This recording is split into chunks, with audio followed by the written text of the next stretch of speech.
Howdy, folks. It's just a freaking cold night here. I think it was like minus like 21 last night or something, but finally gonna get around to doing some random stuff that I've just pile of parts I've had sitting here for months now. Probably 4 or 5 months. Like it's just crazy, but I'm gonna do a quick second review on the Rancho RS9000XL series shocks. So back, let's see, when was that? About December of 21, I put the fronts on a new set of RS9000XLs to replace the previous set of RS9000XLs I had on the front when I did the leveling kit on the Super Duty. And so these are for the rear because I did bring the rear up, and technically the rears are maxed out. So yeah, it's time to get some slightly longer ones in since I brought it up about 3.5 inches in the rear. That was with a block, a taller block, and at the same time a add-a-leaf. So it's much stiffer now on the rear, much more like a 1-ton. So anyways, I'm going to crack these open in a second, but the shocks that I am taking off of the back at this point now, as of January of 23 here, they have 151,601 miles on them. So 151K on some shocks. I don't know why this thing keeps going out of focus, but so that's I think that's gonna be a really good test for these. And when I pulled off the fronts, you could look at the previous video. There wasn't any major issues really with them, right? They were still functioning, not leaking. Rebound was pretty much there, if I recall. I don't know, it was a while ago, right? But so what I'm going to do is I'll pull these out of the box real quick so I can show them to you. And then I'll just stop the video there for a minute, and then I will go and pull the old ones off that have been on there. Like I said, 151,000 miles. They were put on in March of 2011. So they've been on there like 12 years or whatever that is. So basically, yeah. Let me set you down here and see if got too much shit, too much stuff all the time. So let's see here. All right, open these guys up. So just in case people are wondering, this is a, let's see if I can get it in there. It's an RS. Come on, if it would focus. RS9000XL. So these ones are for, like I said, this is for you're going on a 2003, technically, August 02 build date, Super Duty F250 with about 3.5–4 inches of lift in the rear. So there is the unit. I mean, they're a beefy freaking unit, you know. They really are. Can't do it justice, but I mean, the diameter of the tube, everything on these is just beefy compared to some of the other products that come out of, I think these, if I remember right, these are a Monroe product technically, and from Drive Industries, right? Something like that. But yeah, so pretty clean. I think they come with shock boots. Let's see. Yeah, there's some boots in there. I can feel it. It's in the bottom. There it is. May or may not put that on.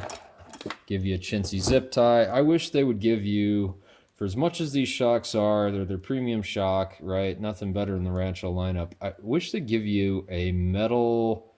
I mean, I don't care if it's a freaking metal zip tie, one of those, or one of the just even a metal hose clamp to clamp this guy on, you know, around the shock, right? So then you're not just using a zip tie around this part and it's cheesy. So like I say, I'll pause the video there and I'll come back and I'll let you do a quick review on what the shocks with 151,000 on them look like. All right, catch you later. Okay, in the back here. So got these guys pulled off, and here they are, some shocks with 150K on them. So, and it hasn't been an easy 150K. if I had to guess, 30,000 of that is probably towing. Probably 20,000 of that is the gooseneck towing. And yeah, so I mean, I wouldn't say I'm really that hard on stuff, but angle this down here. So as far as let's see, I think we'll start with just obvious external parts going on, right? So here, let's see, let's do this. Well, I'm going to cut these boots off here in a second so we can see the I guess this, whatever, the shock, I don't know what you want to call them, the shaft of the shock. But yeah, you know, as far as the valving, the adjustable valving on these guys, it both of these still twist freely. They're not locked up. When you do rotate them up and down, we'll see if you can hear it. But it sounds like there's fluid moving around in both of those.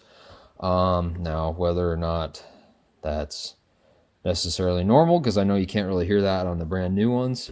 So I'm guessing, you know, maybe some of the seals have just kind of broke down in there. Now, with that said, the most obvious sign of, I guess, failure isn't necessarily in the shock itself. It's in the, here, let's get some more light here too.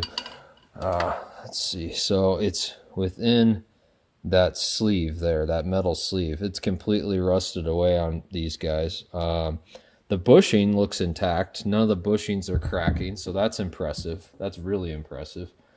Overall, the, you know, external part of the shock, I mean, in theory, you could blast these down and rebuild them and probably be fine. No cracks anywhere that I can find.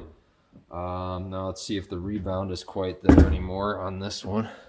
So I'll go ahead and switch it up for you. Just push it down. So they're all the way compressed and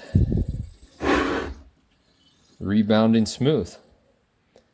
Yeah, that's super impressive. So let's do this guy. This one seems a little bit harder to compress, but, and this one was on the, let's see, this was the driver's side. Yeah, this was the driver's side. So obviously that one came back out. Cut these boots off, or at least pull them back a little bit.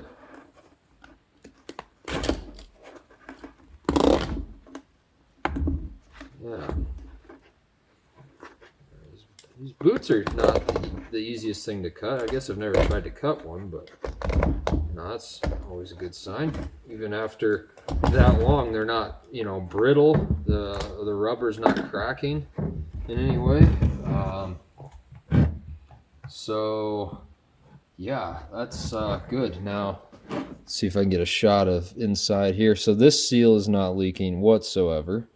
The shaft, let's get a better shot here for you. So this shaft is completely smooth, not even pitting at all. That to me is crazy good for the rears, considering the rears, you know, probably have a lot more travel to them, especially when towing. So that is impressive. No signs of any issues there. I mean, yeah, these things, I don't know, maybe you just, I don't know. That's really good. And I don't know if they, I don't think they're technically rebuildable, but I don't, you know, these probably aren't bad. Let's check this other one real quick. I'll crack it open. See what we got going on here. All right.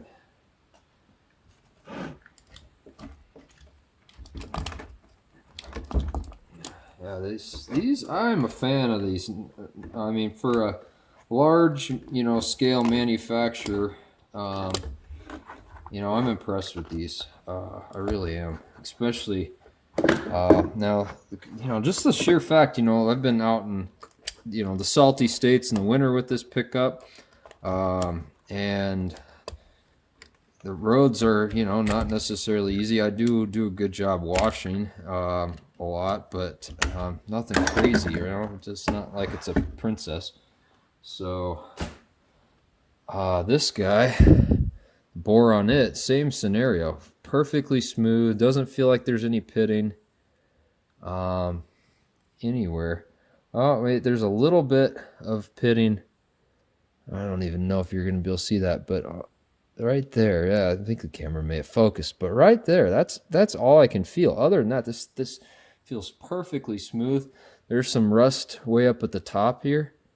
You know, I mean, you got some corrosion issues going on up at the top, but overall, my goodness, for a shock with 150K, like I said, not light use.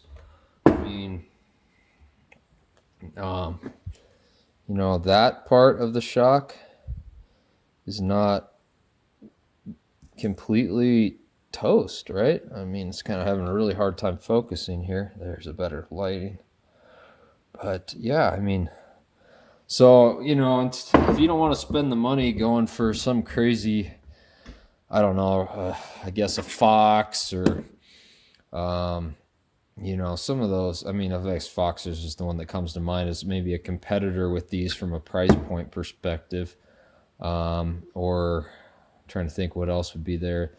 The Bilsteins, or what are those? Is it the 5100 series?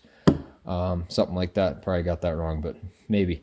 So I don't know. I mean, these, like I say, that's why I'm putting another set back on. These don't appear to be completely toast, but like I said, with the increased in height in the rear, it was time. So I guess drop any comments, questions about these below, and I'll get back to you. So I guess with that said, I'm gonna recommend some 9000 XLs. So with that said, yeah, have a good night and catch you on the next one.